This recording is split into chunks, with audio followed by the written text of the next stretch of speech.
Hello and welcome to Rathod's IAS Academy. So ఈరోజు మనం ఈ క్లాస్లో 8th జూలై 2024 ఈరోజు వచ్చిన హిందూ పేపర్లో వచ్చిన కరెంట్ అఫైర్స్ని తెలుగులో అనాలిసిస్ చేయబోతున్నాము. ఓకే, సో ఇక్కడ నేను తీసుకునేది ఏంటంటే హైదరాబాద్ ఎడిషన్ తీసుకుంటున్నాను. సో అందరికీ వీలుగా ఉంటుంది కదా, ఎస్పెషల్లీ తెలుగు ఆస్పిరెంట్స్కి అని చెప్పి. సో ఇక్కడ మీరు ఫ్రంట్ పేజ్లో చూసుకున్నట్టయితే ఈ ఆర్టికల్ అనేది మనకి యూపీఎస్కి చాలా రెలవెంట్ అండి. సో టైటిల్ చూసుకున్నట్టయితే ఏం చెప్తుంది? New private investment plans slumped to 20-year low in Q1. So ఇక్కడ మీరు చూడాల్సింది ఏంటంటే అసలు ఫస్ట్ Q1 అంటే ఏంటి చూడాలి. నెక్స్ట్ వచ్చేసి ఇక్కడ కీవర్డ్ వచ్చేసి మీకు ప్రైవేట్ ఇన్వెస్ట్మెంట్ అనేది కీవర్డ్. సో దాని మీద మీరు ఫోకస్ అనేది చేయాల్సి ఉంటుంది. సో ఫస్ట్ మనం Q1 అంటే ఏంటో చూద్దాము. సో ప్రతి ఇయర్లో ఒక సంవత్సరంలో మనకి ఎన్ని మంత్స్ ఉంటాయండి? 12 మంత్స్ ఉంటాయి. ఈ 12 మంత్స్ని మనం 4 పార్ట్స్గా డివైడ్ చేస్తే, సో ఇది మొత్తం మనం ఇయర్ అనుకుంటే దీన్ని మనం 4 పార్ట్స్గా డివైడ్ చేస్తే, సో ఒక పార్ట్ని Q1 అంటాము, సెకండ్ దాన్ని Q2 అంటాము, 3 and 4 అంటే ప్రతి ఒక్క క్వార్టర్లో మనకి 3 మంత్స్ అనేది ఉంటుంది. సో మన ఫినాన్షియల్ ఇయర్ స్టార్ట్ అయిన తర్వాత ఫస్ట్ 3 మంత్స్ నార్మల్గా మనకి ఏప్రిల్ నుంచి మనకి ఫినాన్షియల్ ఇయర్ స్టార్ట్ అయింది అంటాం కదా. ఓకే, సో అప్పటి నుంచి ఏప్రిల్ ఎండింగ్ నుంచి మనకి 3 మంత్స్ వరకు ఫస్ట్ క్వార్టర్ అంటారు. సో ఈ ఫస్ట్ క్వార్టర్లో ఈ ఆర్టికల్ ఏం చెప్తుంది అంటే ప్రైవేట్ ఇన్వెస్ట్మెంట్ అనేది చాలా చాలా తక్కువ ఉంది. ఓకే, గత 20 సంవత్సరాలతో పోలిస్తే కూడా ఈ సంవత్సరం ఈ క్వార్టర్లో అనేది చాలా తక్కువ ఉంది అని చెప్తున్నారు. ఓకే, అర్థమైందా? సో ఇప్పుడు మనం ప్రైవేట్ ఇన్వెస్ట్మెంట్ అనేది మన కీవర్డ్ అని చెప్పాను కదా, ప్రైవేట్ ఇన్వెస్ట్మెంట్ అనేది కీవర్డ్. సో ఇది చూసుకున్నట్టయితే మనం ఎన్ని డైమెన్షన్స్ ఇక్కడ ఆలోచించవచ్చు. జిఎస్ పేపర్ 3లో మనకి ఎకానమీ ఉంటుంది కదా. సో ఈ ఎకానమీలో మనం దీన్ని ఫిట్ చేయొచ్చు, ఎస్పెషల్లీ ఇన్వెస్ట్మెంట్ టాపిక్లో, ఇన్ఫ్రాస్ట్రక్చర్ ప్రాజెక్ట్లో మనకి ఇన్వెస్ట్మెంట్ అనేది ఉంటుంది. సో ఇక్కడ మనం చూసుకోవాలి. అదే కాకుండా ఈ ఇన్వెస్ట్మెంట్ అనేది తగ్గింది అని చెప్పి ఆర్టికల్ చెప్తుంది కదా. సో దానివల్ల మనకి కలిగే ప్రభావం ఆర్ ఇంపాక్ట్ ఏంటో అది చూసుకోవాల్సి ఉంటుంది. సో మీరు ఎప్పుడైనా సరే ఇంపాక్ట్ చూసుకున్నట్టయితే మీరు చాలా డైమెన్షన్స్ రిఫర్ చేయాలండి. ఇంపాక్ట్ ఆన్ సొసైటీ మీద ఎలాంటి ఇంపాక్ట్ ఉంటుంది. ఓకే, అదే కాకుండా impact on education sector, impact on employment, impact on standard of living. Okay, impact on standard of living. So ఇలా మీరు డిఫరెంట్ డైమెన్షన్స్ని కనెక్ట్ చేసుకుంటూ చదవాల్సి ఉంటుందన్నమాట. అండ్ ఇక్కడ మీరు వేరే డైమెన్షన్ చూసుకున్నట్టయితే first of all A private investment తగ్గడానికి గల కారణాలు ఏంటి, ఫస్ట్ రీజన్స్ ఏంటి, సో వాటిని ఎలా ఎదుర్కోవాలంటే దానికి సంబంధించిన మెజర్స్ ఏవేవి తీసుకోవాల్సి ఉంటుంది. సో ఇవి రెండు అనేది మనం ఫోకస్ చేయాలి. అదే కాకుండా మన దగ్గర ఏమైనా స్కీమ్స్ అనేవి ఉన్నాయా, మన గవర్నమెంట్, సెంట్రల్ గవర్నమెంట్లో కానీ స్టేట్ గవర్నమెంట్లో కానీ ఏమైనా స్కీమ్స్ ఈ ప్రైవేట్ ఇన్వెస్ట్మెంట్ గురించి ఫోకస్ చేస్తున్నాయా లేదా అని కూడా చూసుకోవాల్సి ఉంటుంది. సో ఇలా మీరు ఒక ఆర్టికల్ని డిఫరెంట్ డైమెన్షన్స్ 360 డిగ్రీలు ఆలోచించడానికి ట్రై చేస్తే మాత్రం మీరు మల్టీ డైమెన్షన్ ఆన్సర్ రాస్తారు. అది చాలా యూజ్ అవుతుందండి మీకు. ఓకే, సో మనం ఒకసారి ఈ టాపిక్ని క్లియర్గా చూద్దాము. సో ఈ ఆర్టికల్ ఏం చెప్తుంది అంటే మనకి న్యూ ప్రైవేట్ ఇన్వెస్ట్మెంట్ అనేది చాలా తగ్గింది ఈ Q1లో. సో ఇప్పుడు ఎంత ఉందంటే జస్ట్ 44,300 కోట్లు మాత్రమే అనౌన్స్ అనేది జరిగింది అనమాట. సో అది దీని గురించి చెప్తుంది. సో అదే కాకుండా ఇప్పుడు కొన్ని మీరు ఇంపార్టెంట్ పాయింట్స్ అనేవి చూసుకున్నట్టయితే ఎస్పెషలీ చాలా చాలా మనకి న్యూ ఇన్వెస్ట్మెంట్ అనేది తగ్గింది. ఓకే, సో ఇదేం చెప్తుంది అంటే ప్రైవేట్ పీపుల్ అసలు ఇన్వెస్ట్ చేయడానికి అనేది వాళ్ళు ముందుకు రావట్లేరు అనే పాయింట్ ఒకటి చెప్తుంది. అదే కాకుండా మన ఎకనామిక్ కండిషన్స్ అనేవి కూడా బాగాలేదు. సో మన ఎకనామీ బాగా లేకపోవడం వల్ల ఇన్వెస్టర్స్ ఎవరైనా ముందుకు వచ్చి ఇన్వెస్ట్ చేయాలి అంటే భయపడుతున్నారు, వాళ్ళు ఇన్వెస్ట్ చేయట్లేదు. సో వాళ్ళు ఇన్వెస్ట్ చేయలేకపోవడం వల్ల ఏంటంటే మనకి ఓవరాల్గా ఎకానమీలో లో ప్రైవేట్ ఇన్వెస్ట్మెంట్ అనేది కనిపిస్తుంది అని ఈ ఆర్టికల్ చెప్తుంది అనమాట. సో అదే కాకుండా ఏంటంటే so private capital expenditure, so private people capital బిల్డింగ్లో ఎలా అయితే స్పెండ్ చేస్తారో అక్కడ కూడా మనకి చాలా చాలా తక్కువ కనిపిస్తుంది. దానివల్ల మన ఎకనామీ ఓవరాల్ ఎకనామిక్ గ్రోత్ మీద ఇంపాక్ట్ అనేది కలుగుతుంది అని చెప్తుంది. అదే కాకుండా ఏంటంటే సో ఇన్వెస్ట్మెంట్ చేయడానికి కూడా కొన్ని ఉంటాయన్నమాట, కొన్ని కండిషన్స్ ఉంటాయి. ఆ కండిషన్స్ కూడా మన ఇండియాలో బాగా లేదన్నట్టు చెప్తుంది అనమాట. ఓకే, సో ఇప్పుడు మన ప్రైవేట్ ఇన్వెస్ట్మెంట్ అంటే ఏంటండి, అసలు చాలా ఇంపార్టెంట్. అసలు ఫస్ట్ బేసిక్ తెలుసుకోవడం అనేది చాలా నెసెసరీ. సో బేసిక్ తెలియకుండా మీరు ఆన్సర్ రైటింగ్, మీరు ప్రిలిమ్స్ క్లియర్ చేసుకోవాలనుకోవడం మాత్రం అదొక మిత్ అని చెప్పొచ్చు. సో ఫస్ట్ మన బేసిక్స్ అనేవి మనకు క్లియర్గా ఉంటే మనం ఈజీగా ఏ ఎగ్జామ్ అయినా సరే క్రాక్ చేయొచ్చు. మేబీ ఇట్ ఈస్ యూపీఎస్సీ కానీ TSPSC group 1 group 2 or any exam మీరు ప్రిపేర్ అవుతున్నట్టయితే ఫస్ట్ మన కాన్సెప్ట్స్ అనేవి స్ట్రాంగ్గా క్లియర్గా కాన్సెప్ట్ క్లారిటీ అనేది ఉండాల్సి ఉంటుంది. సో ఫస్ట్ ఇక్కడ ప్రైవేట్ ఇన్వెస్ట్మెంట్ ఏంటంటే సో ప్రైవేట్ ఇండివిజువల్స్ కానీ ఎనీ బిజినెస్ పర్సన్ కానీ ఎనీ కంపెనీస్ ఆర్ కార్పొరేషన్స్ కానీ వాళ్ళు ఏం చేస్తారంటే డిఫరెంట్ ప్రాజెక్ట్స్లో డిఫరెంట్ అసెట్స్ వాటిలో వాళ్ళు ఇన్వెస్ట్ చేస్తారనమాట. దాన్నే మనం ప్రైవేట్ ఇన్వెస్ట్మెంట్ అని అంటాము. సో ఇక్కడ మీరు ఇక్కడ ఒక ఫ్లో చార్ట్ చూసుకున్నట్టయితే నేను ఇక్కడ క్లియర్గా ఒక 5 రీజన్స్ ఇచ్చానండి ఎందుకు మన దగ్గర ప్రైవేట్ ఇన్వెస్ట్మెంట్ అనేది తగ్గుతుంది గత కొద్ది కాలంగా అన్నట్టు. నేను క్లియర్ కట్గా నేను ఒక మైండ్ మ్యాప్ ఇచ్చాను. సో ఈ మైండ్ మ్యాప్ని మీరు మీ నోట్బుక్లో రాసుకోవడానికి ట్రై చేయండి. సో ఇప్పుడు ఒక రీజన్ చూసినట్టయితే మనకి ప్రైవేట్ కన్సంప్షన్ ఎక్స్పెండిచర్లో అనేది చాలా తగ్గుతుంది. ఎస్పెషలీ పీపుల్ అనేది బయటకు వెళ్ళి ఏదైనా కొనుక్కోవాలి, తినాలి, నాకు ఈ ప్రోడక్ట్ కావాలి, నాకు ఈ గుడ్ కావాలని చెప్పి డిమాండ్స్ అనేవి తగ్గాయి. సో అలాగే ఎక్స్పెండిచర్ అనేది తగ్గింది. ఎందుకండి, ఫస్ట్ మనకి ఇన్ఫ్లేషన్ అనేది చాలా ఎక్కువగా ఉంది. ఇన్ఫ్లేషన్ పెరగడం వల్ల ఏంటంటే అసలు ముందుకు రావట్లేదు ఎక్స్పెండిచర్ చేయడానికి.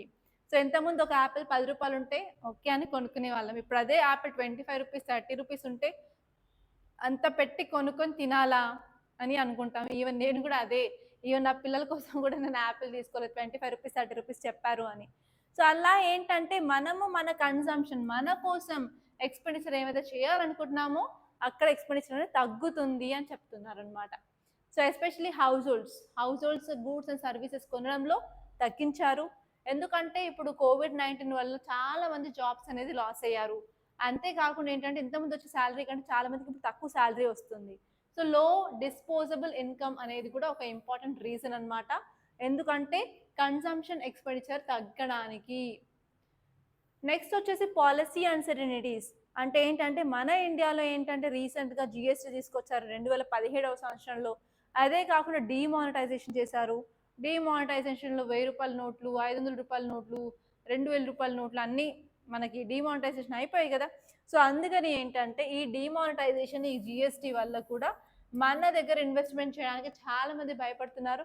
సో ఎందుకంటే గవర్నమెంట్ ఎలాంటి పాలసీస్ తీసుకొస్తుందో తెలియదు కాబట్టి అది కూడా ఒక ఇంపార్టెంట్ రీజన్ అండి. సో అది దానివల్ల ఏంటంటే టెంపరీగా స్లో డౌన్ అయిపోయింది మన ఎకానమీలో ఇన్వెస్ట్మెంట్ అనేది. సో నెక్స్ట్ వచ్చేసి బ్యాంకింగ్ సెక్టార్. సో మన బ్యాంక్స్ అనేవి వెరీ ఇంపార్టెంట్ కదా. సో మన బ్యాంక్స్ అనేవి ఎన్పిఎస్ అంటే నాన్ పర్ఫార్మింగ్ అసెట్స్ అనే ప్రాబ్లంతో ఉంది. అదే కాకుండా బ్యాడ్ లోన్స్ అనేవి ఇంక్రీజ్ అవుతున్నాయి అండ్ క్యాపిటల్ షార్టేజ్ అనేది అవుతుంది. దానివల్ల క్రెడిట్ మీద డిసెంబర్స్మెంట్ అనేది తేడాలు వస్తున్నాయి. అది కూడా ఒక రీజన్ అనమాట ప్రైవేట్ ఇన్వెస్ట్మెంట్ని సరిగ్గా అట్రాక్ట్ చేసుకోలేకపోవడానికి. అండ్ నెక్స్ట్ వచ్చేసి ఏంటంటే మన దగ్గర ఏవైతే లేబర్ లాస్ ఉన్నాయో వెరీ డిఫికల్ట్, వెరీ కాంప్లెక్స్ అనమాట, చాలా చిక్కుల్లో ఉంటాయి. సో మన దగ్గర చాలా లేబర్ లాస్ ఉన్నాయి. సో రీసెంట్గా మనం ఆ లేబర్ లాస్ అన్ని కలిపి 4 కోడ్ల మీదుగా తీసుకొచ్చాము.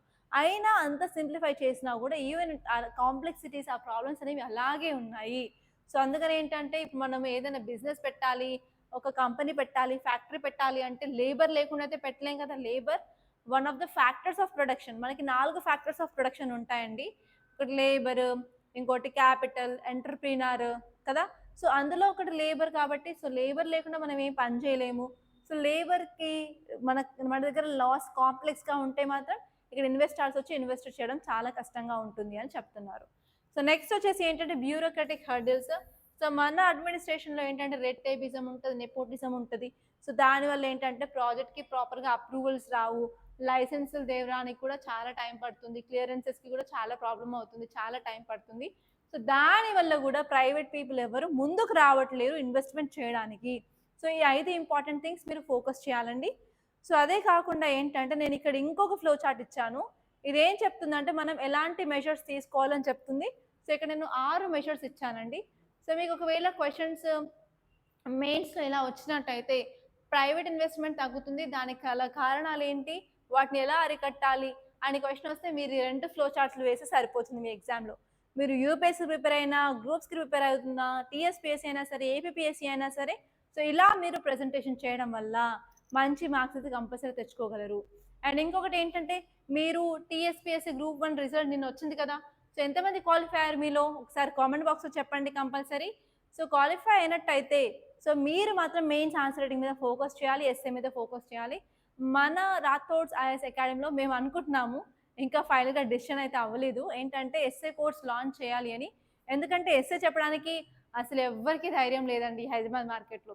ఎందుకంటే ఎస్ఏ చెప్పాలి అంటే కంపల్సరీ కరెంట్ అఫైర్స్ తెలిసి ఉండాలి, వాళ్ళ దగ్గర కొంచెం డేటా ఉండాలి, ఎగ్జాంపుల్స్ ఉండాలి, కేస్ స్టడీస్ ఉండాలి, కోర్స్ మీద వర్క్ చేయాలి. సో అందుకని నేను వేరే దగ్గర ఆల్రెడీ చెప్తున్నాను ఇప్పుడు ఎస్ఏ, ఎందుకంటే మార్కెట్లో కరెక్ట్గా ఎస్ఏ ఫ్యాకల్టీ దొరకట్లేదు అని. సో అందుకని నేనే అనుకుంటున్నాను, సో ఇక్కడనే స్టార్ట్ చేయొచ్చు కదా ఎస్ఏ కోర్స్ అని. సో దాని గురించి మీ అభిప్రాయం ఏంటో కంపల్సరీగా కామెంట్ బాక్స్లో చెప్పండి. దాన్ని బట్టి will come up with a final decision అండి. Okay, regarding whether to start essay writing or not. It is completely and purely based on my students, because my students are very important for me. నాకు మీరు చాలా important. It is not about the faculty or it is not about institution, administration, everything. So students are at most important for me. అందుకే మీ అభిప్రాయం కోసం నేను wait చేస్తూ ఉంటాను. So please give me your suggestion. Me suggestion అనేది నాకు చాలా valuable అండి. ఓకే, సో ఇక్కడ మీరు వే ఫార్వర్డ్ చూసినట్టయితే మనం ఈజ్ ఆఫ్ డూయింగ్ బిజినెస్ని ఇంప్రూవ్ చేయాలి. మన రెగ్యులేషన్స్ ఏమున్నాయో, రేపేపిజం ఏముందో, నెపోటిజం ఏమైతే ఉందో వాటిని తగ్గించడానికి మాత్రం ట్రై చేయాలి. నెక్స్ట్ వచ్చేసి మనం ట్యాక్స్ ఇన్సెంటివ్స్ అనేవి ఇవ్వాలన్నమాట. సో ఎస్పెషల్లీ ఇన్వెస్ట్మెంట్ చేస్తానికి ముందుకు వచ్చినప్పుడు వాళ్ళకి కొంచెం ట్యాక్స్లో తగ్గించడం, తక్కువ రేట్లకి, తక్కువ స్లాబ్లకి మాత్రం ప్రొవైడ్ చేస్తే వాళ్ళు కూడా కొంచెం ఎంకరేజ్మెంట్గా ఫీల్ అయ్యి సో వాళ్ళు ఇన్వెస్ట్మెంట్ చేసే అవకాశం ఉంది. అదే కాకుండా మన కార్పొరేట్ ట్యాక్స్ ఏదైతే ఉందో ఆ కార్పొరేట్ ట్యాక్స్ కూడా తగ్గించాల్సిన అవసరం అయితే ఉంది. అండ్ నెక్స్ట్ వచ్చేసి ఇన్ఫ్రాస్ట్రక్చర్ డెవలప్మెంట్. సో ఎప్పుడైనా సరే నేను ఒక కంపెనీ పెట్టాలి అనుకున్నాను, బిస్కెట్ ఫ్యాక్టరీ అనుకోండి. సో నా కంపెనీలో బిస్కెట్స్ తయారవుతున్నాయి, అందరికీ నచ్చుతున్నాయి, సో మీరు కూడా కొనాలి అనుకుంటున్నారు. కానీ సపోజ్ అవి ఓన్లీ ఇక్కడ మాత్రమే, నేను ఎక్కడైతే ప్రొడ్యూస్ చేసిన చుట్టుపక్కల మాత్రం దొరుకుతున్నాయి, సో వేరే చోట్ల దొరకట్లేవు అంటే మీరు ఎలా కొనుక్కుంటారు? కొనుక్కోలేరు కదా. సో మీరు ఎంత తినాలి, మేడం వాళ్ళ బిస్కెట్స్ తినాలి అని అనుకుంటారు మీరు, కానీ అవి దొరకట్లేదు. సో అలాంటప్పుడు వేరే వాళ్ళు వచ్చి ఇన్వెస్ట్మెంట్ చేయాలి, నేను దాన్ని ఇంకా పెంచాలి, ఇంకా ఇన్వెస్ట్ చేయాలనుకుంటానా? అనుకోను కదా. సో ఏంటంటే ప్రాపర్గా ఇన్ఫ్రాస్ట్రక్చర్ అనేది డెవలప్మెంట్ ఉండాలి. సో అదే నేను ఎక్కడైతే ఇండస్ట్రీ పెట్టానో అక్కడ ప్రాపర్గా ట్రాన్స్పోర్ట్ ఫెసిలిటీ, రైల్వేస్ కానీ రోడ్వేస్ కానీ అవి ఉన్నాయనుకోండి, సో నా ఇండస్ట్రీలో ప్రొడ్యూస్ అయిన బిస్కెట్స్ మీ దాకా చేరుతాయి, అంతే కదా. సో ప్రాపర్గా ట్రాన్స్పోర్టేషన్ లేకపోతే చేరదు కదా. సో అందుకని గవర్నమెంట్ ఇక్కడ ఏం చేయాలి అంటే ప్రైవేట్ ఇన్వెస్ట్మెంట్ని అట్రాక్ట్ చేయాలి అనుకున్నప్పుడు ఇలాంటి స్టెప్స్ తీసుకోవాలి. ఏంటంటే ట్రాన్స్పోర్టేషన్లో అడ్వాన్స్మెంట్స్ కానీ, సో ప్రతి ఒక్క చోటికి లాస్ట్ మైల్ వరకు కనెక్టివిటీ ఉంది అని అనుకుంటే ఈజీగా మనం అట్రాక్ట్ చేసుకోవచ్చు అండి. అండ్ నెక్స్ట్ వచ్చేసి skill development and education. So quality of education very important అండి. సో క్వాలిటీ ఆఫ్ ఎడ్యుకేషన్ మన దగ్గర ఉంది అన్నప్పుడు వేరే వాళ్ళు వచ్చి ఇన్వెస్ట్ చేయడానికి రెడీగా ఉంటారు. సో నెక్స్ట్ వచ్చేసి మనం పబ్లిక్ ప్రైవేట్ పార్ట్నర్షిప్స్ని కూడా మనం ఎంకరేజ్ చేయాల్సి ఉంటుంది. అలా ఏంటంటే వాళ్ళు కూడా వచ్చి, ప్రైవేట్ వాళ్ళు కూడా వచ్చి ఇన్వెస్ట్మెంట్ చేసే అవకాశాలు చాలా ఉంటాయి. సో నెక్స్ట్ వచ్చేసి ఏంటంటే ఫేవరబుల్ ఇన్వెస్ట్మెంట్ క్లైమేట్. సో ఇన్వెస్టర్స్కి ఎవరైనా సరే ముందుకు వస్తున్నారు అంటే వాళ్ళకి వాళ్ళ నీడ్స్, వాళ్ళ అవసరాలు అవన్నీ చూసుకొని మనము ఒక ప్రాపర్ ఎన్వైరన్మెంట్ అనేది క్రియేట్ చేయాల్సి ఉంటుంది. సో ఇలా మీరు మెషర్స్ తీసుకోవచ్చు అనమాట. ఓకే, ఎందుకు అంటే public private especially very important. మనకి దేనికైనా సరే ఇన్వెస్ట్మెంట్ అనేది చాలా ఇంపార్టెంట్ కదా. సో ఇన్వెస్ట్మెంట్ ఎవరైనా చేసేందుకు ముందుకు వచ్చినప్పుడు వాళ్ళని కంపల్సరీ ఆహ్వానించాల్సిందే కదా. సో దానికోసం ఇలాంటి స్టెప్స్ అనేది తప్పనిసరి అనమాట. సో మీకు ప్రాక్టీస్ కోసం prelims questions and mains questions ఇచ్చాను, ఒకసారి దాన్ని చూద్దాము. సో ఫస్ట్ క్వశ్చన్ వచ్చేసి కనిపిస్తుంది కదా స్క్రీన్ మీద. Consider the following statements regarding private investment in India. First statement వచ్చేసి మీకు private investment in India has experienced A consistent decline since the financial year 2011 to 2012. So 2011 నుంచి 2012 నుంచి చూసుకున్నట్లయితే మనకు ప్రైవేట్ ఇన్వెస్ట్మెంట్స్ అనేది డిక్రీస్ అవుతుందని చెప్తుంది స్టేట్మెంట్. సో దీన్ని మనం ఒకసారి చూసుకోవాలి. సో ఇలాంటి స్టేట్మెంట్స్ ఏంటంటే ఎకనామిక్ సర్వే రిలీజ్ అవుతుంది కదా, అందులో మీకు క్లియర్ కట్గా డేటాతో సహా ఉంటుంది. సో ఎప్పుడైనా సరే మీకు ప్రిలిమ్స్కి ముందు ఒక 2 నెలల ముందు అలా ఈ ఎకనామిక్ సర్వే అనేది రిలీజ్ అవుతుంది. సో అప్పుడు మీరు ఆ డేటా మొత్తం చూసుకోవాల్సి ఉంటుంది యాజ్ పర్ యూపీఎస్సీ స్టాండర్డ్స్ అనమాట. సో నెక్స్ట్ వచ్చేసి high private investment Fosters long term economic growth. So ఇలా ప్రైవేట్ ఇన్వెస్ట్మెంట్ అనేది ఎక్కువ ఆకర్షించుకోవడం వల్ల మనకి ఏంటంటే లాంగ్ టర్మ్లో ఫ్యూచరిస్టిక్గా మనకి గ్రోత్ అనేది ఉంటుంది అని చెప్తున్నారు. సో ఈ రెండు స్టేట్మెంట్స్ చూసుకోవాలి. సో ఇక్కడ చూసుకొని ఇక్కడ మీకు ఏది కరెక్ట్ అనిపిస్తే అది కొంచెం ఆప్షన్స్ అనేవి కమెంట్ బాక్స్లో పెట్టండి, అసలు మర్చిపోవద్దు. అండ్ ఇంకొకటి ఏంటంటే మనకు already Telegram channel Telegram group అనేది క్రియేట్ చేయబడింది అనమాట, Rathod size Telugu channel. So please అందులో మీరు కంపల్సరీ జాయిన్ అవ్వండి. సో అక్కడ నేను డేటా అనేది ప్రొవైడ్ చేయడానికి ట్రై చేస్తాను. అండ్ ఈవెన్ నాకు విషయం మీతో షేర్ చేసుకోవాలని ఉందండి, అది నాకు చాలా ఇంపార్టెంట్. సో ఏంటంటే ఎస్ఏకి కూడా నోట్స్ అనేది తయారు చేయాలనుకుంటున్నాను. ఎస్ఏకి సంబంధించిన బుక్స్ అనేవి మార్కెట్లో సరిగ్గా లేవు, ఎస్పెషలీ గ్రూప్స్కి ప్రిపేర్ అయ్యే వాళ్ళకి. సో వాళ్ళ కోసం నేను ఒక బుక్ అనేది రిలీజ్ చేయబోతున్నాను. ఓకే, సో వర్క్ అనేది ఇంకా స్టార్ట్ చేయలేదు. సో స్టార్ట్ చేసి యాజ్ సూన్ యాజ్ పాసిబుల్, మీకు అక్టోబర్లో ఎగ్జామ్ ఉంది కదా, సో అక్టోబర్ లోపు అట్లీస్ట్ 1 మంత్ ముందే మీ దగ్గరికి చేరాలన్నా నేను ట్రై చేస్తాను. దాని మీద ఈ రోజు నుంచి వర్క్ చేద్దాము అని అనుకుంటున్నాను. సో దాని మీద కూడా మీరు ఒక సజెషన్ నాకు ఇస్తే బాగుంటుందని కోరుకుంటున్నాను. ఓకే, సో నెక్స్ట్ వచ్చేసి మీకు ఒక మెయిన్స్ క్వశ్చన్ ఇచ్చానండి ఇక్కడ. Critically assess the reasons behind recent decline in private investment in India. So private investment అనేది తగ్గుతుంది, దాని మీద గల కారణాలు ఏంటి? నేను 5 ఇచ్చాను కదా, 5 రాయండి. నెక్స్ట్ వచ్చేసి పాలసీ మెషర్స్ అనేవి నేను ఒక 6 స్టెప్స్ ఇచ్చాను, 6 స్టెప్స్ రాస్తే సరిపోతుంది. ఈజీనే కదా. ఓకే, సో ఇక్కడ మీకు ఒక ఇమేజ్ కనిపిస్తుంది, ఒక బొమ్మ, ఒక ఇమేజ్, ఒక ఫోటో. సో ఏమర్థమైంది చూస్తే? మనకి కొండలు ఉన్నాయి, ఇక్కడ రాళ్ళు కింద పడిపోయినట్టు అనిపిస్తున్నాయి, ఇక్కడ ఒక జేసీబీ ఉంది, ఇక్కడ ఒక మెషిన్ ఉంది, ఎక్స్కవేటర్, అవి అన్నీ క్లియర్ చేస్తున్నారు. అంటే ఇది దేనికి సంబంధించింది చెప్పండి? కరెక్టే మీరు చెప్పేది, కమాన్ కొంచెం గట్టిగా. Yes, landslide. Very good. So ఇది ల్యాండ్ స్లైడ్కి సంబంధించిన ఇమేజ్ అనమాట.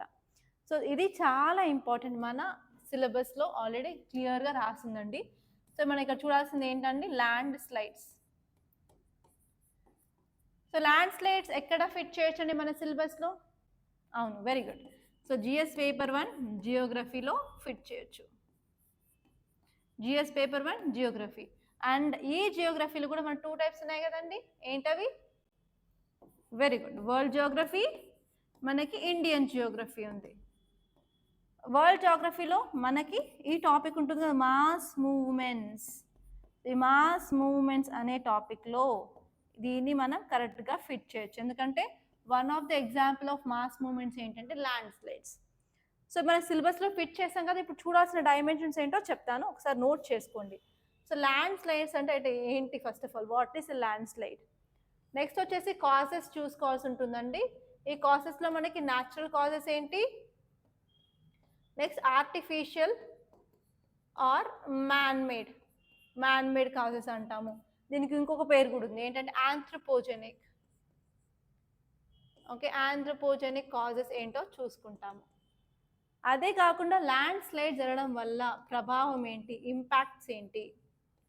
ఓకే, అంతేకాదు దీనికి తగ్గ మెజర్స్ మనం ఏమేమి తీసుకోవాలా, మెజర్స్. సో ఇవన్నీ ఏంటంటే జియోగ్రఫీ పాయింట్ ఆఫ్ వ్యూలో చెప్పాను కదా.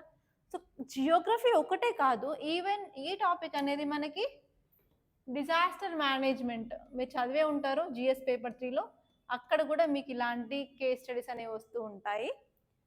సో ఇక్కడ మీరు చూసుకున్నట్టయితే డిజాస్టర్ మేనేజ్మెంట్లో దీన్ని మనం ఎలా కంట్రోల్ చేస్తాం, కంట్రోల్ మెజర్స్ చూసుకోవాల్సి ఉంటుంది. So what are the steps you have to take, pre disaster ఫేస్లో ఎలాంటి స్టెప్స్ తీసుకోవాలి, డిజాస్టర్ ఫేస్లో ఎలాంటి స్టెప్స్ తీసుకుంటారు, అండ్ నెక్స్ట్ వచ్చేసి పోస్ట్ డిజాస్టర్లో ఎలాంటి స్టెప్స్ తీసుకుంటారు, ఇవన్నీ 3 చూసుకోవాల్సి ఉంటుంది. అది డిజాస్టర్ మేనేజ్మెంట్. ఇంతే కాదండి, ఇంకొక సబ్జెక్ట్లో కూడా మనం కనెక్ట్ చేసుకోవచ్చు. ఏంటంటే మీకు జిఎస్ పేపర్ 4 ఎథిక్స్ ఉంటుంది కదా. సో ఎథిక్స్లో మీకు 2 టైప్స్ ఆఫ్ క్వశ్చన్స్ వస్తాయి, 2 రకాల క్వశ్చన్స్ వస్తాయి. ఫస్ట్ వచ్చేసి క్వశ్చన్ అండ్ ఆన్సర్ అండి, నెక్స్ట్ వచ్చేసి కేస్ స్టడీస్. సో ఈ కేస్ స్టడీస్లో ఏంటంటే ఒక సిచ్యువేషన్ ఇస్తారు, దాని మీద మీరు ఎక్స్పాండ్ చేయాల్సి ఉంటుంది. సో ఇక్కడ ఈ కేస్ స్టడీలో ఫర్ ఎగ్జాంపుల్ మీరు సో ఏరియాకి డిస్ట్రిక్ట్ మెజిస్ట్రేటర్, సో మీరు ఎలాంటి స్టెప్స్ తీసుకుంటారు ఆ టైంలో, అదే కాకుండా మీకు ఎలాంటి ఆప్షన్స్ ఉన్నాయి, ఆ ఆప్షన్స్ ఏంటో వివరించండి, వాటికి సంబంధించిన నెగటివ్స్ పాజిటివ్స్ అడుగుతారు, అదే కాకుండా ఫ్యూచర్లో అలా రాకుండా ఎలాంటి స్టెప్స్ తీసుకోగలుగుతారు. సో సో అలా మీకు డిఫరెంట్ డైమెన్షన్స్లో అడుగుతారు. సో నీకు అర్థమైంది కదా ఎలా చదవాలో? ఓకే. సో ఇప్పుడు దీన్ని మనం క్లియర్గా బేసిక్స్ అర్థం చేసుకోవడానికి ట్రై చేద్దాం. సో ల్యాండ్ స్లైడ్స్ అంటే ఏంటంటే ఇది ఒక జియోలాజికల్ ఫినామినా అనమాట. సో ఇందులో ఏమైతే వెరీ సడన్గా, చాలా సడన్గా, చాలా ర్యాపిడ్గా అంటే చాలా ఫాస్ట్గా మూవ్మెంట్ జరుగుతుంది. అవి రాక్స్ అయినా సరే, సాయిల్ అయినా సరే, ఏది డెబ్రిస్ అయినా సరే, సో సడన్గా వెరీ ఫాస్ట్ మూవ్మెంట్ అనేది జరుగుతుంది. సో ఎందుకు జరుగుతుంది? మనకి ఏదైనా బాల్ కానీ ఏదైనా పైకి ఇస్తే కిందికి పడుతుంది కదా. ఎందుకు పడుతుంది? బికాస్ ఆఫ్ గ్రావిటేషనల్ ఫోర్సే కదా. సో దీనికి కూడా మన గ్రావిటీ అనేది very important reason behind this mass movements. So mass movement చేయడానికి రీజన్ ఏంటి అంటే ఈ గ్రావిటీ అని మీరు కంపల్సరీ గుర్తుపెట్టుకోవాలి. సో నెక్స్ట్ వచ్చేసి ఎలాంటి రీజన్స్లో మనకి ల్యాండ్ స్లైడ్స్ అనేవి జరుగుతాయి. సో ఇది కూడా చూడాలి. ఒక 5-6 పాయింట్స్ ఇక్కడ రాస్తున్నాయండి. సో ఫస్ట్ వచ్చేసి స్టీప్ టెరైన్. సో ఎప్పుడైనా సరే మనకు స్లోప్ అనేది స్టీప్గా ఉండడం. స్టీప్ అంటే చాలా హైట్గా, జెంటిల్ అంటే ఇలా, జెంటిల్ అంటే చాలా ఇలా ఉండడాన్ని జెంటిల్ అంటారు. తెలుగులో ఏమంటారు నాకు కరెక్ట్గా తెలీదు. సో అర్థం చేసుకోండి, ఇది జెంటిల్ స్లోప్ అంటారు, ఇది స్టీప్ స్లోప్ అంటారు. సో ఇలా ఎక్కువ హైట్ ఉండడం వల్ల, ఎక్కువ స్టీప్గా ఉండడం వల్ల ఏంటంటే ఫాస్ట్గా అనేది కిందకి జారిపోతూ ఉంటాయి. ఓకే, అదొక రీజన్ అనమాట. సో ఎక్కడైనా సరే మనకి జాయింట్స్ కానీ, రాక్ జాయింట్స్ కానీ, ప్లేట్ జాయింట్స్ కానీ, ఫీచర్స్ కానీ ఉండడం వల్ల కూడా మనకి ల్యాండ్ స్లైడ్స్ అనేవి జరుగుతాయి. అదే కాకుండా ఇప్పుడు మనకి లూజ్గా ప్యాక్ చేసిన మెటీరియల్ ఉన్నా కూడా ఓకే అవి మెల్లిగా స్లైడ్ ఫాస్ట్గా అవుతాయి. అండ్ నెక్స్ట్ వచ్చేసి ఇప్పుడు మనకి ఫర్ ఎగ్జాంపుల్ ఈ ఏరియాలో చెట్లు ఉన్నాయనుకోండి. ఓకే, ఈ ఏరియాలో మనకి ఇలా చెట్లు ఉన్నాయి. సో చెట్లు ఉండడం వల్ల ఏంటంటే వేర్లు కిందికి వెళ్తాయి, ఆ వేర్లు సాయిల్ని పట్టుకొని గట్టిగా ఉంటాయి. కానీ ఫర్ ఎగ్జాంపుల్ ఇక్కడ వైల్డ్ ఫైర్ వచ్చేసింది, ఇవన్నీ లేవు ఇప్పుడు. ఇంకా ఇవేమవుతుంది, ఈ రూట్స్ కూడా చచ్చిపోతాయి కదా, వాటికి ప్రాణం ఉండదు కదా. సో అప్పుడు ఇవన్నీ లూజ్ అయిపోయి ఈజీగా కిందికి అనేవి జారుకుంటూ వస్తాయి. సో అది కూడా ఒక ఇంపార్టెంట్ రీజన్ అనమాట, వైల్డ్ ఫైర్స్ వల్ల కూడా జరుగుతుంది. సో నెక్స్ట్ వచ్చేసి ఏ ఏరియా అయినా సరే మన హ్యూమన్ యాక్టివిటీస్, మనం మనుషులు ఎక్కడ పోయినా కూడా దాన్ని నాశనం చేయడానికి మన దగ్గర ఉన్నంత శక్తి ఎవరికీ ఉండదు. ఒప్పుకుంటారా లేదా? సో ఎక్కడ ఎంత నీట్గా ఉన్నదాన్ని కూడా వెళ్ళి జస్ట్ 2 minutesలో ఖరాబ్ చేయడంలో మనకు దిట్ట, అంతేనా?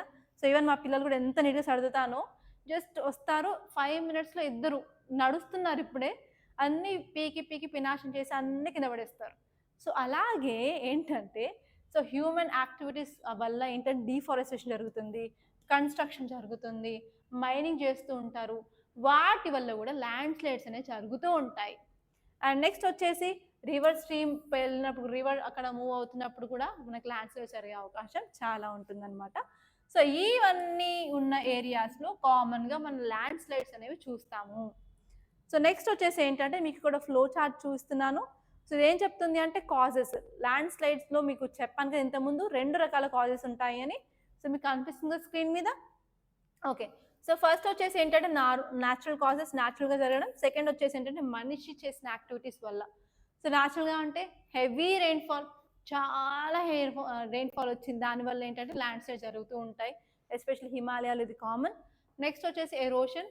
సో ఎరోషన్ అంటే ఏంటంటే సాయిల్ పాడవడాన్ని ఎరోషన్ అంటారు. సో ఎరోషన్ అయినప్పుడు కూడా మనకి ల్యాండ్ స్లైడ్స్ అనేవి జరుగుతాయి. నెక్స్ట్ వచ్చేసి ఎర్త్ క్వేక్స్ కానీ, వాల్కనోస్ బర్స్ట్ అవ్వడం వల్ల కూడా ఇలా జరుగుతుంది. సో నెక్స్ట్ వచ్చేసి ఏంటంటే మనిషి చేసే పనుల వల్ల కూడా మనకు ల్యాండ్ స్లైడ్స్ జరిగే అవకాశం ఉంది.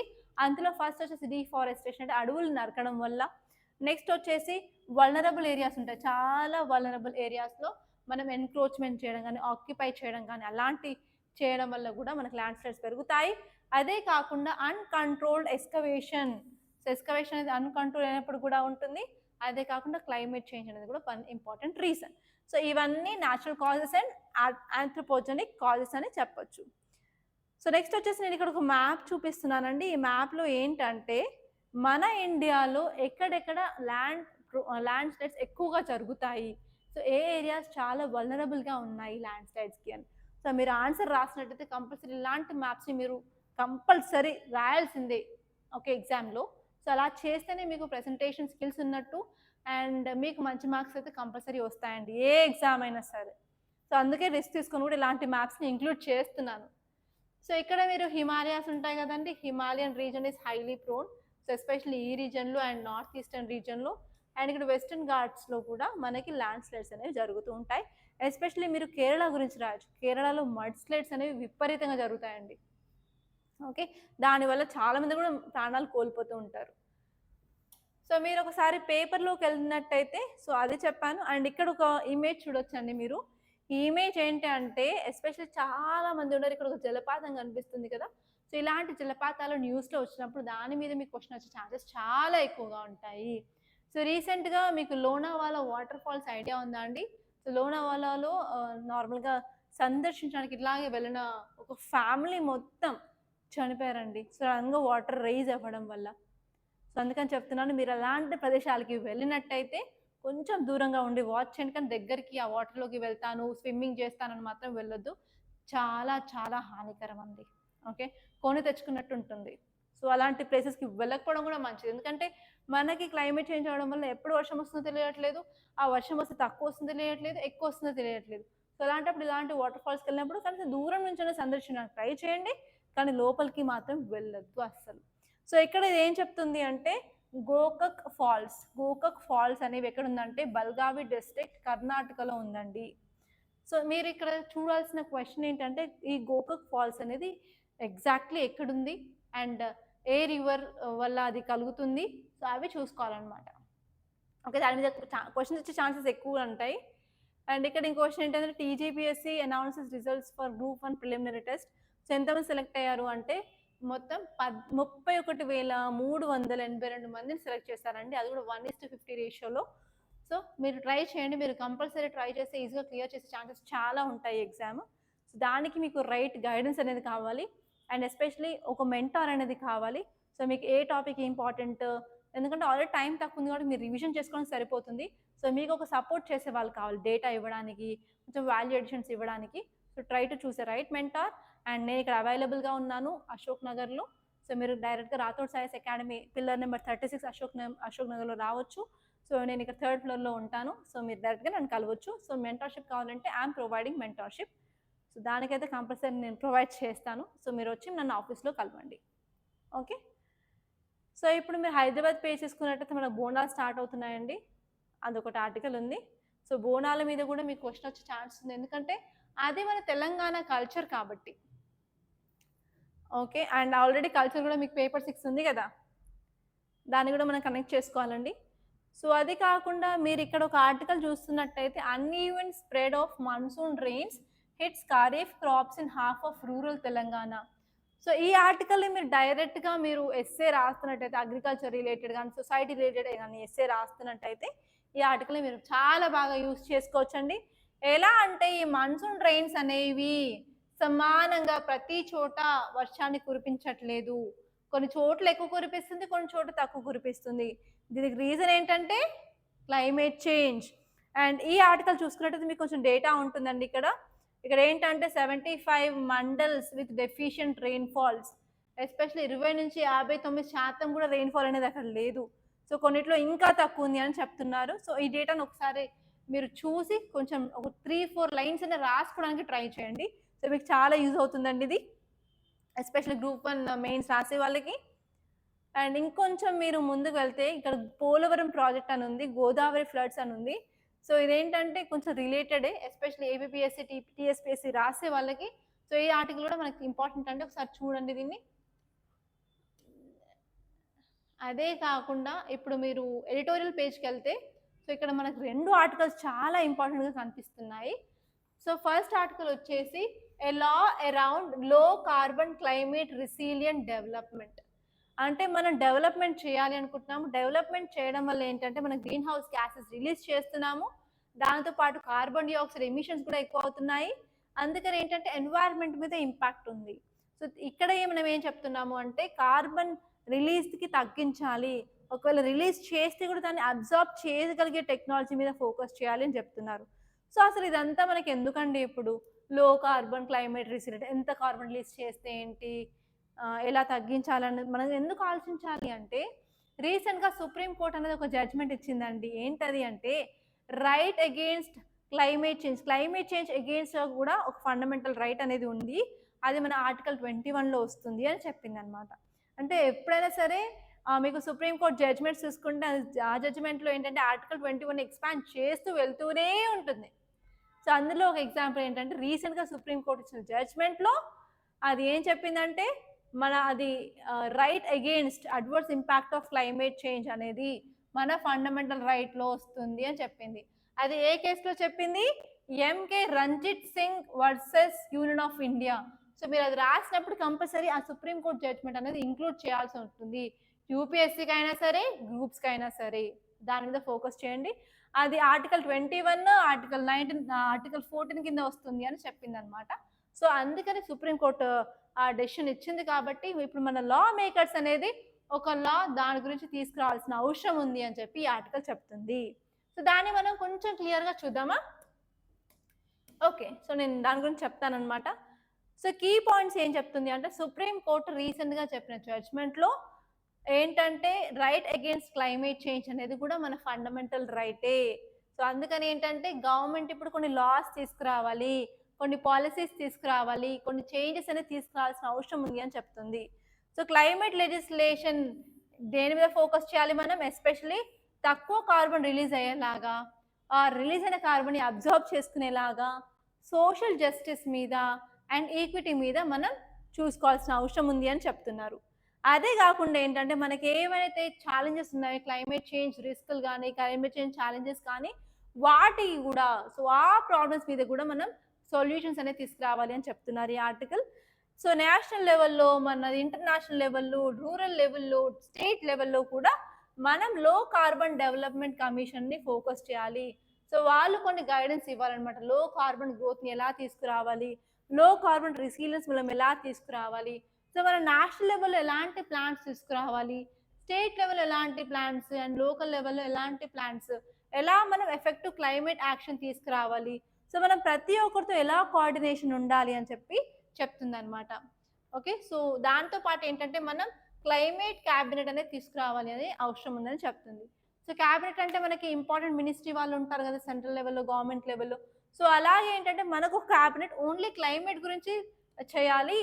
వాళ్ళు ఏంటంటే కోఆర్డినేషన్ మెకానిజమ్స్ కానీ, సో ఎలాంటి స్టెప్స్ తీసుకోవాలి, ఎలాంటి స్ట్రాటజీస్ తీసుకోవాలో వాటి మీద ఫోకస్ చేయాలి అని చెప్తున్నారనమాట. ఓకే, అర్థమైందా? సో ఆల్రెడీ చెప్పాను కదా, రీసెంట్గా సుప్రీంకోర్టు వచ్చిన జడ్జ్మెంట్లో ఆర్టికల్ 21 అని చెప్తుంది, ఆర్టికల్ 14 అని చెప్తుంది. సో ఇవేంటంటే right to life and personal Liberty, next వచ్చి రైట్ టు ఈక్వాలిటీ.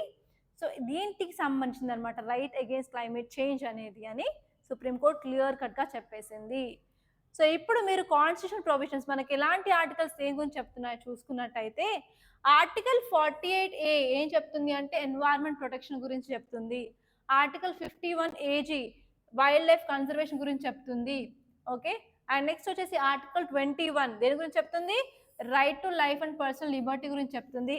ఆర్టికల్ 14 ఏం చెప్తుంది అంటే రైట్ టు ఈక్వాలిటీ, అదే కాకుండా right to equality before law and also right to equal protection of laws, రెండు ఉంటాయి అనమాట ఆర్టికల్ 14లో. అది గుర్తుపెట్టుకోవాలి. సో అలాంటిది అనమాట. అండ్ అదే కాకుండా ఇంతకుముందు ఇంకొక ఫేమస్ కేసు ఉంది సుప్రీంకోర్టులో, అదేంటంటే MC Mehta versus Kamal Nath case 2000 అనమాట. సో ఇందులో సుప్రీంకోర్టు ఏం చెప్తుందంటే క్లీన్ ఎన్వైరన్మెంట్ అనేది రైట్ టు లైఫ్కి ఎక్స్టెన్షన్ మాత్రమే. ఓకే, సో దీనికి చాలా పెద్ద స్కోప్ ఉందని ఈవెన్ 2000 సంవత్సరంలో కూడా మన సుప్రీంకోర్టు అనేది చెప్పింది అనమాట. ఓకే, సో ఇక్కడ నేను ఒక మెయిన్స్ క్వశ్చన్ ఇచ్చాను. సో దీనికి ఆన్సర్ రాయడానికి అయితే మీరు ట్రై చేయాలి. So evaluate the effectiveness of legal frameworks and international agreements in ensuring the protection of human rights in the context of climate change. So very simple question, try to write. And next వచ్చేసి ఏంటంటే Anusandhan national Research foundation అండి. Okay, ANRF Anusandhan national Research foundation. So ఇది చాలా important అండి. Anusandhan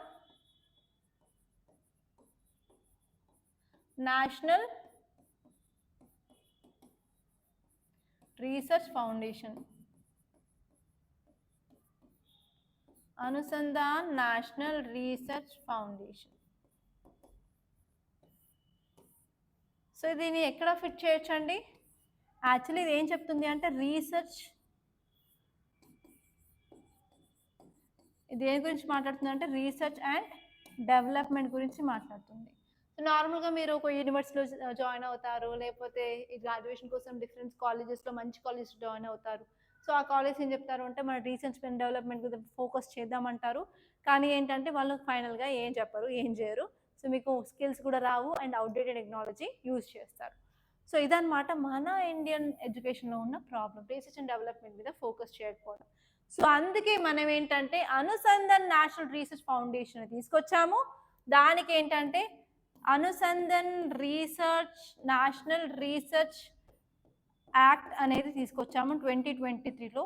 so ఆ act అనేది దీన్ని establishment చేసింది. ఇది రీసెర్చ్ అండ్ డెవలప్మెంట్ కాలేజెస్ లెవెల్లో, యూనివర్సిటీస్ లెవెల్లో దాన్ని ఫోకస్ చేస్తుంది అనమాట. సో ఇదన్నమాట ఆర్టికల్ గురించి. సో దీన్ని మనం ఒకసారి క్లియర్గా చూద్దాం ఏం చెప్తుందో. సో ఇది ఏంటంటే అనుసంధాన్ నేషనల్ రీసెర్చ్ ఫౌండేషన్ అనేది ఒక body in India. So especially అది దేని మీద ఫోకస్ చేస్తుందంటే scientific research in our country మీద ఫోకస్ చేస్తుంది. సో సెకండ్ వచ్చేసి ఇది నేషనల్ రీసెర్చ్ ఫౌండేషన్ అనేది వెరీ ఇంపార్టెంట్ రోల్ ప్లే చేస్తుంది. ఎందుకంటే సో సీడింగ్లో కానీ నర్చరింగ్లో కానీ promoting of research innovation development, so especially యూనివర్సిటీస్లో, కాలేజెస్లో, రీసెర్చ్ ఇన్స్టిట్యూషన్స్లో, R&D ల్యాబొరేటరీస్లో సో ఎలా ప్రొవైడ్ చేయాలి రీసెర్చ్ ఇన్నోవేషన్ డెవలప్మెంట్ వాటి గురించి మాత్రం ఫోకస్ చేస్తుంది అనమాట. సో అదే కాకుండా ఇప్పుడు మీరు ఆ యాక్ట్ గురించి చూసినట్టయితే సో మనం ఈ యాక్ట్ తీసుకొచ్చిన 2023లో. ఎందుకు అంటే ఎస్పెషలీ హై లెవెల్లో మన రీసెర్చ్ ఇన్నోవేషన్ డెవలప్మెంట్ని ఫోకస్ చేయడానికి దానికి ఏంటంటే మనం ఒక యాక్ట్ పార్లమెంట్లో తీసుకొచ్చాము 2008లో. దాన్ని ఏమంటారు అంటే science and engineering research board అనేది, సెర్బ్ అనేది 2008లో తీసుకొచ్చాము. దాన్ని ఇప్పుడు దీని NRFలో కలిపేశామన్నమాట.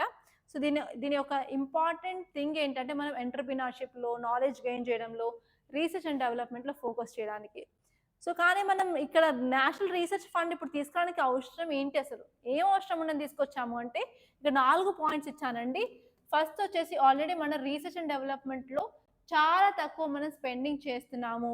ఎస్పెషలీ గ్లోబల్ లెవెల్ చూసుకుంటే 2% అనేది ఇన్వెస్ట్ చేస్తున్నప్పటికీ మన ఇండియాలో మనం 0.7% ఆఫ్ జీడిపి మాత్రమే స్పెండ్ చేస్తున్నాము. సో అందుకని మనం ఇక్కడ రీసెర్చ్లో మనం పెంచాల్సి ఉంటుంది. సో నెక్స్ట్ వచ్చేసి ఏంటంటే ప్రైవేట్ సెక్టార్ అనేది చాలా తక్కువ కాంట్రిబ్యూట్ చేస్తుంది. సో మన రీసెర్చ్లో 2 ఉంటాయండి, ఒకటి గవర్నమెంట్ సెక్టార్ ఉంటుంది, సెకండ్ వచ్చేసి ప్రైవేట్ సెక్టార్ ఉంటుంది. సో మిగతా కంట్రీస్లో, చైనాలో, యూఎస్లో, జపాన్లో, జర్మనీలో చూసుకున్నట్టయితే ప్రైవేట్ సెక్టార్ అనేది చాలా స్పెండ్ చేస్తుంది. కానీ ఇండియాలో మాత్రం గవర్నమెంటే స్పెండ్ చేస్తుంది, ప్రైవేట్ నుంచి చాలా చాలా మినిమల్, తక్కువ, అసలు ఏం లేదు అని చెప్పొచ్చు అనమాట. సో గవర్నమెంట్ నుంచి 52% అనేది వస్తుంది. ఓకే, అది వెరీ ఇంపార్టెంట్. అండ్ నెక్స్ట్ వచ్చేసి ఏంటంటే ఇండియాలో మన రీసెర్చ్ అండ్ డెవలప్మెంట్కి తగ్గ కెపాసిటీలో కూడా చాలా ఛాలెంజెస్ ఉన్నాయండి. సో చాలా లోటుపాట్లు ఉన్నాయి, వాటిని కూడా అడ్రస్ చేయాల్సి ఉంటుంది. అండ్ నెక్స్ట్ వచ్చేసి మనకి బ్రెయిన్ డ్రెయిన్ అనేది జరుగుతుంది. ఎందుకంటే మన ఇండియాలో ఎస్పెషల్ రీసెర్చ్ అండ్ డెవలప్మెంట్ మీద తక్కువ స్పెండ్ చేయడం వల్ల సో ఎంతోమంది మేధావులు ఏం చేస్తున్నారంటే ఇండియాని విడిచిపెట్టి వేరే కంట్రీస్కి వెళ్ళి వేరే కంట్రీస్ని సర్వ్ చేస్తున్నారు. వాళ్ళందరూ ఇక్కడే ఉంటే మన ఇండియా అనేది టాప్ ఎప్పుడో డెవలప్ అయిపోయి ఉండేది అనమాట.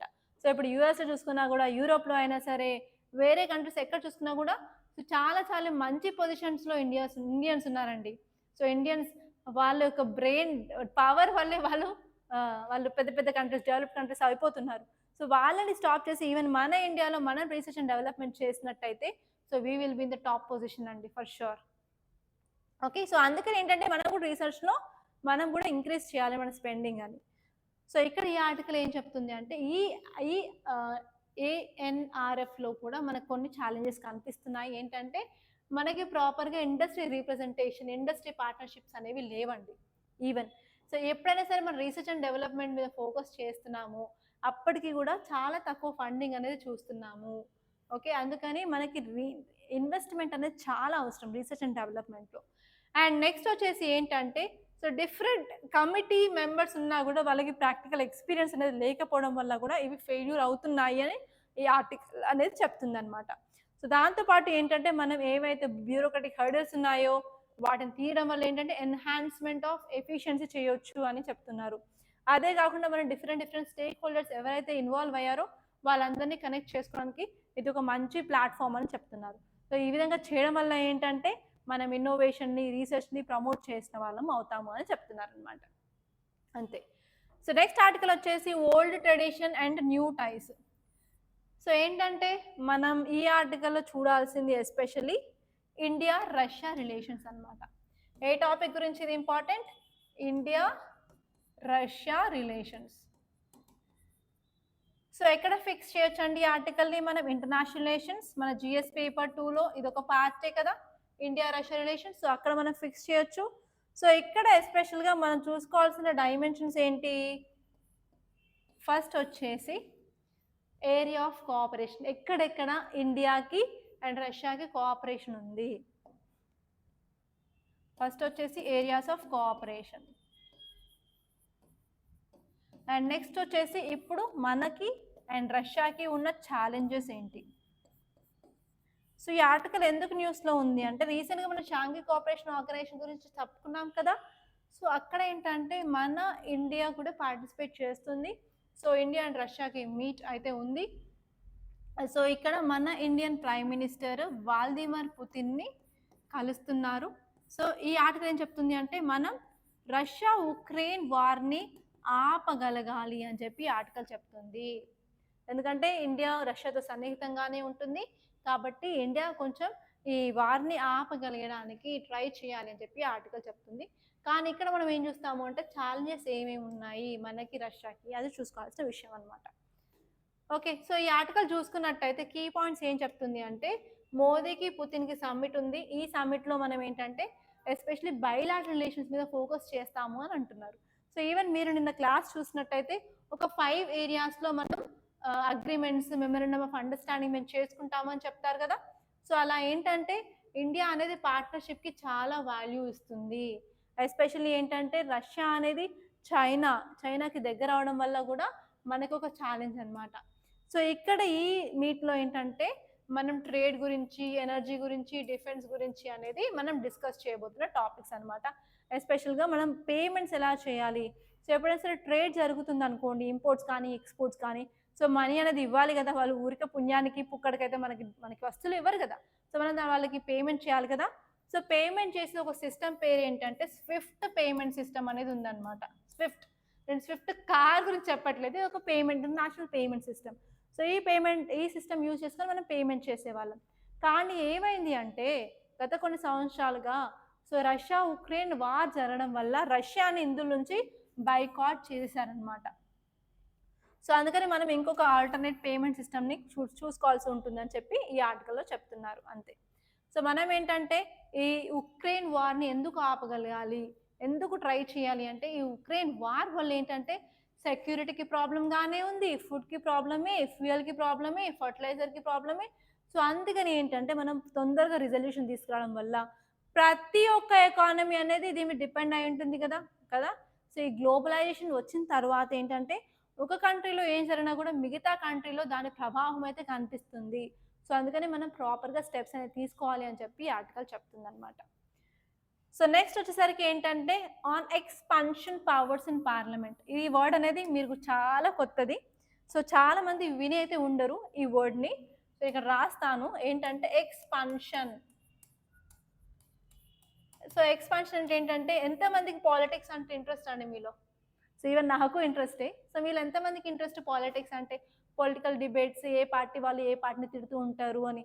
సో నార్మల్గా మనకి సభలు జరుగుతూ ఉంటాయి కదా, సమావేశాలు. సో అప్పుడు ఏంటంటే అపోజిషన్ పార్టీ వాళ్ళు తిడుతూ ఉంటారు, వీళ్ళని కౌంటర్ వేస్తూ ఉంటారు, వీళ్ళు ఒక మాట అంటూ ఉంటారు. సో ఎంతమందికి నచ్చుతుంది అది అలా ఆర్గ్యుమెంట్స్ చూడడం? నాకైతే చాలా ఇంట్రెస్ట్ అండి. సో అలా ఎన్ని గంటలైనా చూసుకుంటూ కూర్చుంటాను నేను, పని అంతా పక్కన పడేసి. సో వాళ్ళు ఎలా మాట్లాడుతున్నారు, ఏ పాయింట్ల మీద వాళ్ళు ఫోకస్ చేస్తున్నారు, ఎలా వాళ్ళని టార్గెట్ చేస్తున్నారు అని. ఓకే, సో అలా సమావేశం జరిగినప్పుడు చాలాసార్లు ఏంటంటే అసభ్యంగా మాట్లాడతారు. అసభ్యంగానే కదా, ఓకే, అసభ్యంగా మాట్లాడుతూ ఉంటారు కదా. సో అలాంటప్పుడు ఇప్పుడు ఫర్ ఎగ్జాంపుల్ దాన్ని టెలికాస్ట్ చేస్తారనుకోండి. ఫర్ ఎగ్జాంపుల్ యూట్యూబ్ ఛానల్ దాన్ని టెలికాస్ట్ చేయడం జరుగుతుంది. సో అది కరెక్టేనా? అలా అసభ్యంగా మాట్లాడిన దాన్ని అలాగే ప్రజలందరికీ చెప్పడం కరెక్టేనా? కాదు కదా. సో అలా ఏదైనా సరే ఒక వీడియో అనేది అసభ్యంగా మాట్లాడింది, అన్పార్లమెంటరీ లాంగ్వేజ్ యూజ్ చేసింది, బయటకు వచ్చింది అనుకోండి, వితిన్ 5 to 10 minutes అసలు చక్కర్లు కొడుతుంది. అసలు సోషల్ మీడియాలో, వాట్సాప్లో అందరు దాన్ని స్టేటస్ పెట్టేస్తారు, టెలిగ్రామ్లో షేర్ అవుతూ ఉంటాయి, యూట్యూబ్ షార్ట్స్లో షేర్ అవుతూ ఉంటాయి. అది కరెక్టేనా? కాదు కదా. సో అట్లాంటప్పుడు ఏంటంటే ఎప్పుడైనా సరే అలా అన్పార్లమెంటరీ లాంగ్వేజ్ మాట్లాడినప్పుడు, అసభ్యకరంగా మాట్లాడినప్పుడు అంతవరకు ఏంటంటే డిలీట్ చేయడం కానీ, ఎరేజ్ చేయడం కానీ జరగాల. కానీ అది ఎవరికి పవర్ అనమాట. ఎవరు చేస్తారు అలా అంటే, మనకి presiding officer of house. For example Lok Sabha అనుకోండి, మనకి స్పీకర్ ఉంటారు. స్పీకర్‌కి అనేది ఫుల్ అధికారాలు ఉంటాయన్నమాట. అదే కాకుండా రాజ్యసభ అనుకోండి, మనకి చైర్మన్ ఉంటారు. చైర్మన్‌కి ఫుల్ పవర్స్ ఉంటాయన్నమాట. అలా వాటిని తీసేయడానికి. సో, దాన్నే మనం ఎక్స్‌పాన్షన్ అంటాము. ఎక్స్‌పాన్షన్ అంటే ఏం లేదండి. సో, అన్‌పార్లమెంటరీ లాంగ్వేజ్ మాట్లాడినప్పుడు దాన్ని డిలీట్ చేసేది ఏంటంటే ఇదే ఎక్స్‌పాన్షన్. ఆ పవర్ ఎవరికుందంటే స్పీకర్‌కి గానీ, చైర్మన్‌కి కానీ ఉంది అని అర్థం. సో, ఇదనమాట. సో, ఎప్పుడు మీరు ఒకసారి పేపర్‌లోకెళ్ళినట్టయితే ఇక్కడ ఒక ఇంపార్టెంట్ ఆర్టికల్ ఉందండి. ఏంటంటే representation of women in Lok Sabha. So, లోక్‌సభలో వుమెన్ రిప్రజెంటేషన్ ఎంత ఉంది అని స్టాటిస్టిక్స్ ఇచ్చారు. అండ్ రీసెంట్‌గా మనకి 33% of reservation of women in politics కూడా పాస్ అయింది కదా! సో, అదేంటంటే మనకి డేటా సెన్సస్ డేటా వచ్చిన తర్వాత దాన్ని ఇంప్లిమెంట్ చేయడం జరుగుతుంది. సో, అదొకటి చూసుకోవాల్సి ఉంటుంది.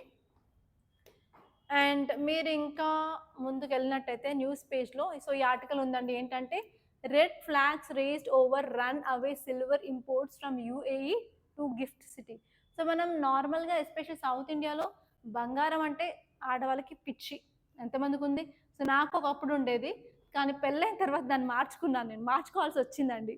సో, బికాస్ ఆఫ్ హస్బెండ్ మార్చుకోవాల్సొచ్చింది ఐడియాలజీ అనేది. ఓకే. అది పక్కన పెట్టండి. దాని గురించి మాట్లాడితే ఇంక నేను మాట్లాడుతూనే ఉంటాను. నా ఫ్రస్ట్రేషన్ అంతా చూపిస్తానిక్కడ. ఓకే. సో, అదంతా కాదు. ఇప్పుడు నార్మల్‌గా ఏంటంటే మన సౌత్ ఇండియాలో especially south India Tamil Nadu, Kerala especially వాళ్ళ వెడ్డింగ్స్‌లో చూడండి ఎన్ని ఆర్నమెంట్స్ యేసుకుంటారు. ఈవెన్ తెలంగాణలో, ఏపీలో తక్కువ కంపేర్ చేస్తే. సో, కేరళలో, కర్ణాటకలో మాత్రం వెరీ హై అండి. సో, ఈవెన్ ఒక మూవీ ఉంటుంది కదా! ఆహ్, 'కాళీ' ఏంటండి ఆ మూవీ పేరు? సో, కార్తీది ఉంటుంది మూవీ. అందులో డెకాయిటరీ ఉంటుంది. 'కాకి' మూవీ. యెస్ 'కాకి'. సో, ఆ మూవీలో ఏంటంటే అసలు ఎక్కడి నుంచి రాజస్థాన్‌లో ఒక ట్రైబల్ పీపుల్ సౌత్ ఇండియాకొచ్చి డెకాయిటరీ చేస్తూ ఉంటారు. ఎందుకంటే వాళ్ళకి తెలుసు. సౌత్ ఇండియాలో చాలా మంది గోల్డ్‌కి ప్రామినెన్స్ ఇస్తారు. చాలా గోల్డ్ ఉంటుంది అని. కదా! సో, ఏంటంటే ఇప్పుడు ప్రాబ్లమ్ గిఫ్ట్ సిటీ ద్వారా మనకి ఇంపోర్ట్స్ అనేవి జరుగుతున్నాయి. దానివల్ల గవర్నమెంట్‌కి రెవెన్యూ లాస్ అని చెప్తున్నారనమాట. సో, ఇదొకసారి చూసుకోవాల్సిన విషయం. అండ్ ఇక్కడ మీరు చూసినట్టయితే take nation into confidence on border situation LAC. So, LAC గురించి రీసెంట్‌గా నేను క్లాస్‌లో కూడా చెప్పాను. ఎల్ఏసి ఏంటంటే అండ్ ఇండియా అండ్ చైనాకి మధ్యలో ఉన్న లైన్‌ని మనం ఎల్ఏసి అంటాము. సో, అక్కడ ఏంటంటే మనకి కన్ఫ్రంటేషన్ జరుగుతూనే ఉంది. ఇంకా కొన్ని ఇండియాకి సంబంధించిన ప్రదేశాలనేవి చైనా అధీనంలో ఉన్నాయి. సో, ఎన్నో సంవత్సరాల నుంచి 2020 నుంచి మనం రౌండ్స్ ఆఫ్ టాక్ జరుగుతూనే ఉన్నాము. కానీ ఇప్పటి వరకు అయితే ప్రశాంతత ఆర్ స్టాండ్ ఆఫ్ అనేది జరగలేదు అని చెప్తుందనమాట. సో, ఇంకా మీరు ముందుకు వెళ్ళినట్టయితే ఇక్కడ ఒక వెరీ ఇంపార్టెంట్ ఆర్టికల్ అండి. ఏంటంటే పూరి రథయాత్ర అనేది. సో, మీకు టెంపుల్ ఆర్కిటెక్చర్ అనేది చదువుతారు కదా! సో, ఆర్ట్ అండ్ కల్చర్‌లో. సో, మనకి ఎన్ని టైప్స్ ఆఫ్ టెంపుల్ ఆర్కిటెక్చర్ ఉన్నాయండి? 3 రకాలు కదా! సో, ఫస్ట్ వచ్చేసి నగర టెంపుల్ ఆర్కిటెక్చర్. నెక్స్ట్ వచ్చేసి ద్రవిడ. అండ్ లాస్ట్ వచ్చేసి వెసర. అంతే కదా! సో, మనకి 3 రకాల టెంపుల్ ఆర్కిటెక్చర్ అనేది ఉంది కదా! సో, ఇప్పుడు మీరు ఇక్కడ మ్యాప్ ఏసి గీసుకున్నట్టయితే సో, నార్త్‌లో ఏముంటుందండి? నగర ఉంటుంది. మనకి సౌత్‌లో ఏముంటుందండి? ఈ సౌత్‌లో వచ్చేసి ద్రవిడ. మళ్ళీ మధ్యలో వచ్చేసి మనకి వేసర ఉంటుంది. సో, ఇలా మనం టెంపుల్ ఆర్కిటెక్చర్ అనేది చూసుకోవాల్సి ఉంటుంది. అండ్ ఎస్పెషల్లీ ఈ పూరి జగన్నాథ్ టెంపుల్ అనేది ఏ టెంపుల్ ఆర్కిటెక్చర్ కింద వస్తుంది అనేది చూసుకోవాలి. అండ్ అలాగే ఈ రథయాత్ర గురించి కూడా మీకు క్వెషన్ వచ్చే ఛాన్సెస్ ఉంది. అది కూడా ఒకసారి డీటెయిల్‌గా చూసుకోవాల్సిన అవసరం ఉందండి. సో, ఇలా మీరు ఒక టాపిక్‌ని మల్టీ డైమెన్షన్‌లో ఆలోచించాల్సిన అవసరం అయితే ఉంది అని చెప్పబోతున్నాను. సో, అంతే అండి. సో, ఈరోజు ఈ ఆర్టికల్స్ అనేవి మన న్యూస్ పేపర్‌లో వచ్చాయి. సో, ఇంతటితో నేను ముగిస్తున్నాను. ఇంకోటేంటంటే మీరు ఎస్సే గానీ ఆర్ మెయిన్స్ ఆన్సర్ రైటింగ్ గైడెన్స్‌కి కానీ సో, మీరు కావాలి అనుకున్నప్పుడు మీరు ఆఫీస్‌కైతే డైరెక్ట్‌గా వచ్చేసేయండి. సో, అరౌండ్ 10-1:30 వరకైతే నేను ఫ్రీగా ఉంటాను. రేపు, ఎల్లుండి 2 డేస్, 3 డేస్. సో, మీరు డైరెక్ట్‌గా వచ్చి నన్ను కలవడానికి ట్రై చేయండి. అండ్ అదే కాదు మీరు యూపీఎస్సీకి కోచింగ్ తీసుకోవాలి అనుకున్నా గూడా మన దగ్గర న్యూ బ్యాచ్ అనేది స్టార్ట్ అవుతుందండి. సో, మీరైతే కంపల్సరీ జాయిన్ అవ్వాలనుకుంటే జాయిన్ అవ్వండి. లేకపోతే మీ ఫ్రెండ్స్‌కి ఎవరైనా సజెస్ట్ చేయాలనుకుంటే గూడా కంపల్సరీ మన అకాడమీ గురించి అయితే చెప్పండి. అదే కాకుండా ఈ వీడియోని కంపల్సరీ లైక్ చేయండి. సో మీరు ఏ గ్రూప్లో మెంబర్ అయినా సరే ఈ వీడియోని స్ప్రెడ్ చేయడానికి ట్రై చేయండి. And also please do subscribe to Rathod's IAS Academy. So compulsory మీ సపోర్ట్ నాకు ఉంటుంది అని కోరుకుంటూ ఈ సెషన్ని ముగిస్తున్నాను. Thank you so much.